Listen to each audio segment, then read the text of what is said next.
Shiv Sena Uddhav MNS സഖ്യത്തിന് മഹാരാഷ്ട്രയിൽ ഒരു പ്രസക്തിയുമില്ലെന്ന് മുഖ്യമന്ത്രി ദേവേന്ദ്ര ഫട്നാവിസ്. പരാജയപ്പെട്ട രണ്ട് പാർട്ടികൾ നിലനിൽപ്പിന് വേണ്ടി ഒരുമിച്ച് നിൽക്കുന്നുവെന്നും പ്രതികരണം. രണ്ട് പാർട്ടികൾക്കും അവരുടെ ആശയം നഷ്ടപ്പെട്ടതാണെന്നും തദ്ദേശ തെരഞ്ഞെടുപ്പിൽ കോൺഗ്രസ് സഖ്യത്തെ ജനങ്ങൾ തകർത്തെറിഞ്ഞുവെന്നും അദ്ദേഹം പ്രതികരിച്ചു. വിവരങ്ങൾ നൽകാൻ ജിഷ്ണു കൃഷ്ണനുണ്ട്. ജിഷ്ണു, ഇപ്പോൾ ശിവസേന ഉദ്ധവ് MNS സഖ്യത്തിന് മഹാരാഷ്ട്രയിൽ ഒരു പ്രസക്തിയുമില്ലെന്നാണ് മുഖ്യമന്ത്രി ദേവേന്ദ്ര ഫട്നാവിസ് പ്രതികരിച്ചിരിക്കുന്നത്. എന്തൊക്കെയാണ് മറ്റു വിവരങ്ങൾ?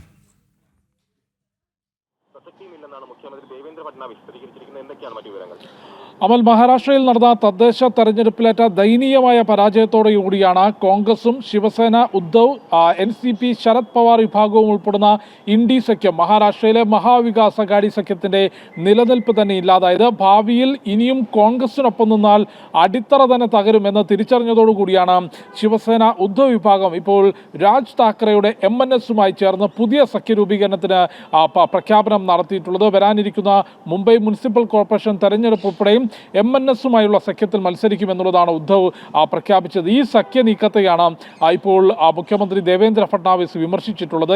ഈ സഖ്യ പ്രഖ്യാപനം കേട്ടാൽ റഷ്യയും ഉക്രൈനും തമ്മിൽ ഒന്നായി എന്ന വലിയ ഹൈപ്പാണ് ഈ സഖ്യത്തിന് ഇപ്പോൾ ഈ ഉദ്ധവ് താക്കറെയും രാജ് താക്കറെയും എല്ലാം തന്നെ നൽകിയിട്ടുള്ളത്. എന്നാൽ MNS ശിവസേന ഉദ്ധവ് സഖ്യത്തിന് മഹാരാഷ്ട്രയിൽ ഒരു പ്രസക്തിയുമില്ലെന്നും രണ്ട് പാർട്ടികളും അവരുടെ ആശയം നേരത്തെ തന്നെ ബലി കഴിപ്പിച്ചിട്ടുള്ളതാണ്. നിലനിൽപ്പിന് വേണ്ടി ഒരുമിച്ച് നിൽക്കുകയാണ് നിലവിൽ രണ്ട് പാർട്ടികളും ചെയ്തിട്ടുള്ളത്. പക്ഷേ തെരഞ്ഞെടുപ്പ് രാഷ്ട്രീയത്തിൽ MNSനും ശിവസേന ഉദ്ധവ് വിഭാഗത്തിനും സഖ്യത്തിൽ നിന്നാൽ പോലും ഒന്നും ചെയ്യാൻ സാധിക്കില്ല എന്നുള്ളതാണ് മഹാരാഷ്ട്ര മുഖ്യമന്ത്രി ദേവേന്ദ്ര ഫട്നാവിസ് വ്യക്തമാക്കിയിട്ടുള്ളത്. ഈ തദ്ദേശ തെരഞ്ഞെടുപ്പിലെയും കഴിഞ്ഞ നിയമസഭാ തെരഞ്ഞെടുപ്പിലെയും മൃഗീയ ഭൂരിപക്ഷത്തോടു കൂടിയുള്ള വിജയം തന്നെയാണ് ദേവേന്ദ്ര ഫട്നാവിസിന്റെ വാക്കുകൾക്ക് അല്ലെങ്കിൽ അത്തരത്തിലൊരു പ്രതികരണം നടത്താൻ ദേവേന്ദ്ര ഫട്നാവിസിന് ആത്മവിശ്വാസം നൽകിയിട്ടുള്ളത്. നേരത്തെ ഉദ്ധവിന്റെ നേതൃത്വത്തിൽ ശിവസേനയും BJPയും ഒരുമിച്ച് നിന്നുകൊണ്ടായിരുന്നു മഹാരാഷ്ട്രയിൽ ഭരണം നടത്തിയത്. പിന്നീട് ശിവസേനയുടെയും NCPയുടെയും പിളർപ്പ് നമ്മൾ കണ്ടു. ആ പിളർപ്പിന് ശേഷം NCP ശരത് പവാർ വിഭാഗത്തിനും ശിവസേന ഉദ്ധവ് വിഭാഗത്തിനും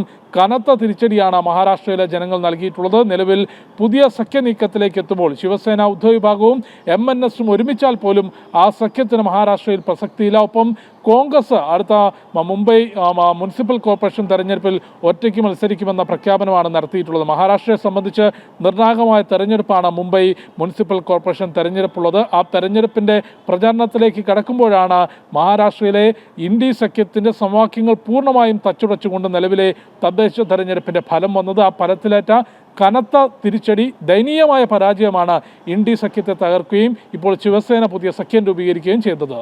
അമൽ. Yes, Delhi.